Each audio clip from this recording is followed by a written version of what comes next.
Now, look, in the future, if the first-round picks they got from Green Bay pop and they make great picks, or they turn it, Jerry mentioned maybe turning it into five players. And, you know, they could theoretically make some good draft picks and trades or moves where they get better everywhere, right? They've got more good players than they have now, so that could work out.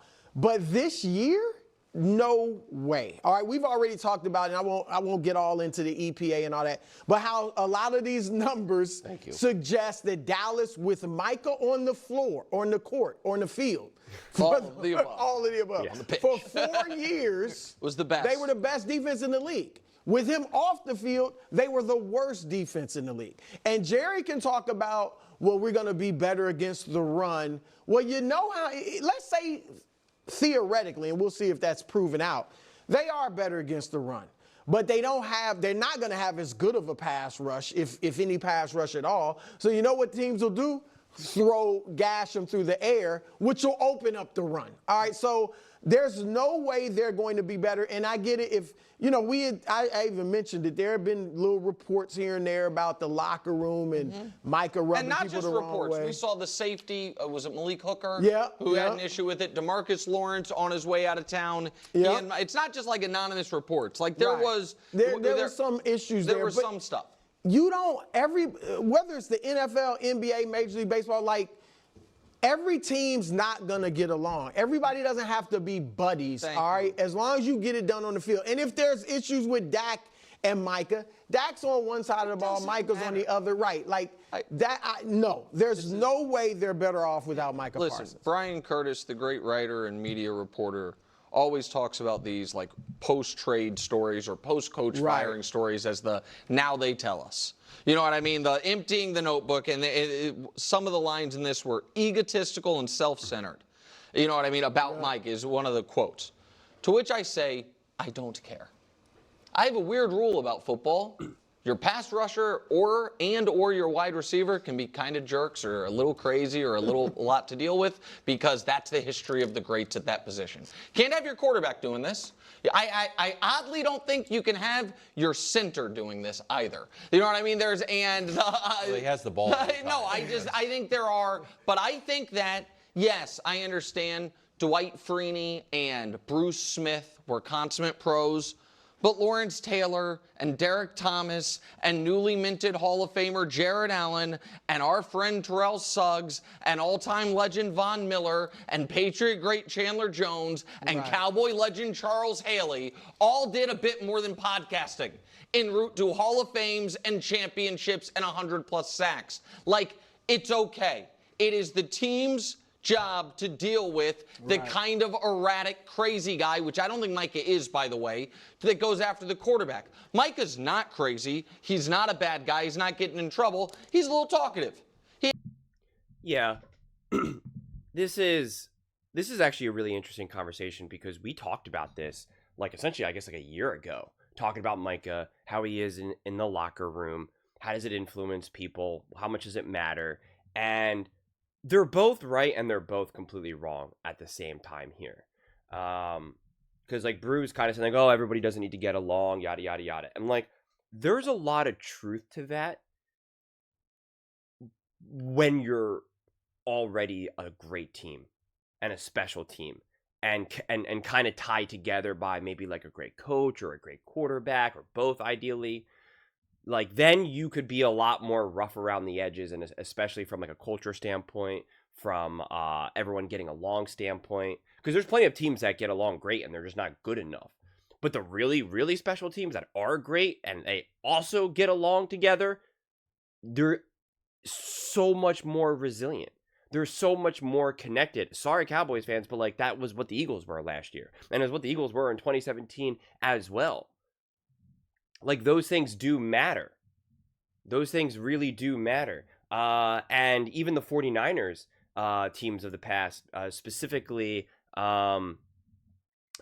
before they started losing a few key players, they were a lot more of a connected family, and coaches for that matter, with Robert Saleh, etc. Because we even saw this with Micah. Once he lost Dan Quinn, it just also kind of started to derail a little bit as well. Like, coaches are part of this kind of family culture, kumbaya, let's all get along type thing as well. What's his face? Debo, missing. I mean, his main guy got a one-way ticket to Miami and became the head coach, right? So it's just like, that's what happens. So these things can matter from a player standpoint and a coaching standpoint. And I would say that it's like, from a strictly football perspective, no, you're not going to be better off without Parsons. Now, from a culture standpoint, you could make that argument, but I do not see anyone rallying we talk about Dak being this great leader and stuff, and I think he's a great man, and he's someone that I have a ton of respect for. But you do not get the sense that he is the one that leads that Dallas Cowboys team. That he is a huge part of that culture. That people rally behind him. You do not get that sense at all. At all. And I can believe that other players that Micah rubbed other players the wrong way. I could absolutely see that. 100,000%. No ifs, ands, or buts. Anyone who's played before knows what it's like to sometimes have like a big personality guy. Now, to Nick's point, you have to deal with that sometimes, which is totally fine and accurate. And I do believe that those types of, that there's different, there's different, you need different style of personalities depending on the position. So I do wholeheartedly agree with that, right? A quarterback needs to have a different personality than, a lineman, any other position really. Of course, quarterback is going to be the most unique example here. So I do get that. But at the same time, you still need the culture to be able to absorb it. Let's just use Patrick Mahomes and the Kansas City Chiefs with Andy Reid, okay? I do not think it would work well for them to have someone like, let's not even just say Micah Parsons, but let's just say how they're describing Micah. As egotistical, as this and that, and rubbing everyone the wrong way, and blah, blah. Like, I do not think that would bode well for the Chiefs. I do not think that would make them more resilient. Think about in 23, when they were kind of going through their offensive rough patch, or even 24. And now you have someone like Micah on a podcast saying, man, our offense needs to get going. I don't know what they're doing, man, but it's rough out. Like, no, Patrick Mahomes isn't going to want to hear that. Andy Reid's not going to want to hear that. Rashee Rice isn't going to want to hear that, right? Like, none of those guys are going to want to hear that. And yet, that is kind of the Micah's individual culture kind of creates. So it can be divisive. No ifs, ands, or buts. No ifs, ands, or buts. And I'm using the Kansas City Chiefs as a reference point as a team that obviously has just been winning. And so if it doesn't feel like it would work well with a team like the Kansas City Chiefs, then like, what team is it going to work well with? And that is one of those things where it'll be interesting to see if Micah changes at all through this process or changes with Green Bay. Because I'm a firm believer that if Micah or a player like Micah got to Kansas City, he would not be necessarily the exact same person. Would he still have a lot of the same inherent traits? Like, for sure. But I don't believe that he would be hopping on the podcast and talking in a way that would then maybe frustrate Patrick Mahomes. Or wasn't it Micah? It was Micah and Diggs, I think, when they were screaming at Dak's face, like in 2023, I think it was, like in one of like in preseason or whatever, like in a camp or practice. And I remember making a whole clip. I think it was like one of the first videos like I've ever made. And it was like, what does this mean? To have like your defensive leaders like scream in the face of Dak. And Dak was kind of like, oh, I love the competition. And everybody was like, this shows a lack of respect, really. And I believe that. I believe that. And you just wouldn't see that happen, I think, in programs that have a better culture, more unified behind their coach, their quarterback, their owner, a GM, right? I mean, like, I just think the Cowboys have been the Wild Wild West for years now. And this, I think you get probably some of the worst qualities. We all have great qualities. We all have bad qualities. So when I say the worst qualities of ourselves, I don't mean like they're like this, they're horrifying qualities. I just mean like, the things that we're maybe not so proud of or that we could all benefit from changing. If we take Micah's worst qualities, I believe that for a team like the Dallas Cowboys, you're probably getting the volume of those worst qualities magnified and jacked up so much more so than in another program. I think that's probably really what it gets boiled down to. And it's not just about a matter of having a podcast, because we know the Kelsey brothers have a podcast, so it's like it's not just that either.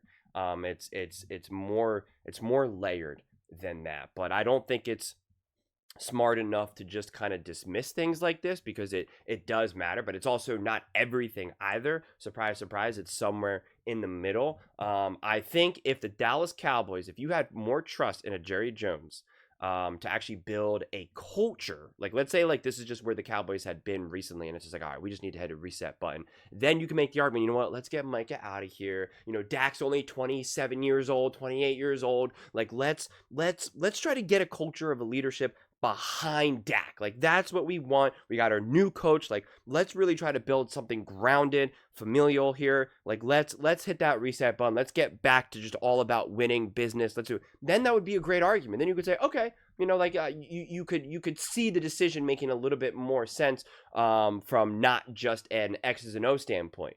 But you're not going to have that trust. You're just who actually really believes that. And like I said, by the time the Micah trade, like the picks that they got, even start to pan out, Dak is going to be starting to flirt with, this might be my last year. What do we got? Like 2 more years left? Like, and then it's like, okay, so then now the leader in your locker room is definitely not going to be the leader in your locker room, because you're going to have to get another quarterback. And then you just start this all again. That's why I just keep saying that all of this has been so messy with the Dallas Cowboys. And that's not a surprise considering we see Jerry Jones right now. Like it starts from the top down. So like it makes complete sense why every time we come up and start talking about the Dallas Cowboys, I'm like, it just feels so messy, because it is. Because it is. They have good enough players where it's like they're not going to just completely implode and now just win one game, right? They're not going to be the Cleveland Browns where they win 0 or 1 games here or something like that. But at the same time, I always look at things through the lens of like, what are you building? What are you trying to accomplish? And you know, if you're actually trying to build something here now, like I said in all my recent Cowboys videos, you're looking at like a 3+, 4+ year timeline now. And that just does not coincide with some of the core players that you have on this team, which means then you have to start when you're starting to think about where are they going, you have to start transitioning those players away. And then you're just like, okay, what do we do here? Which then just makes it even messier. So yeah, it is interesting though. It is interesting. The criticism always does get the loudest when you're on your way out. We've seen that again and again and again and again and again. But those are just my thoughts. I'd absolutely love to hear yours. What do you guys all think about Micah Parsons? Do you think Dallas could be better off without him? And how do you feel about some of the reports that are coming out right now? Let me know in the comments below. I read every single comment. So whether you agree with me or disagree with me, either way, let's get in some discussions. Let's get in some fights. But ultimately, let's just have some fun. And please do consider subscribing. We're building an amazing community here, and I absolutely love to see you part of it. I want to build something that we all generally feel connected to.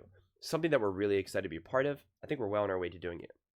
And please don't forget to give this video a thumbs up, as it really does help with the visibility and the algorithm. Thank you so much. See you next time.